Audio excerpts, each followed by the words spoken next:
लखनऊ में आलिम दीन तलबे जवाद साहब ने अपने घर में एक प्रेस कॉन्फ्रेंस की और इस दौरान उन्होंने कहा कि वसीम रिजवी पुलिस का मुखबिर है, इसलिए उस पर कोई कार्रवाई नहीं हो रही है।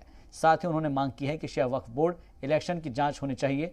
उन्होंने कहा है कि ज़्यादातर लोग साफ शबीह वाले को चेयरमैन चाहते हैं। उन्होंने कहा कि वसीम रिजवी पर कई बड़े इल्ज़ाम लगे हैं और उसके बावजूद भी उसके खिलाफ कोई कार्रवाई नहीं हो रही है।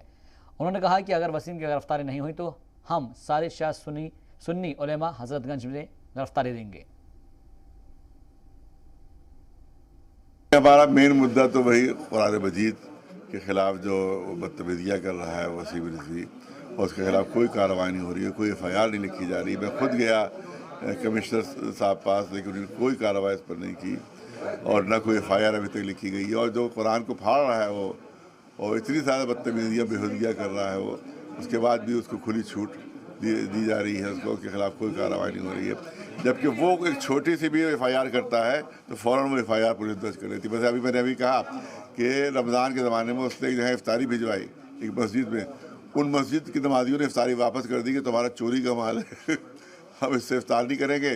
तो पुलिस ने FIR दर्ज कर ली नमाजियों के खिलाफ। और अगर इसके खिलाफ कोई कार्रवाई नहीं होती है और इसको जुर्म जेल नहीं वगैरह भेजा जाता है तो हम लोग जो है वो शिया सुन्नी उलमा मिलकर हजरत से गिरफ्तारी देंगे।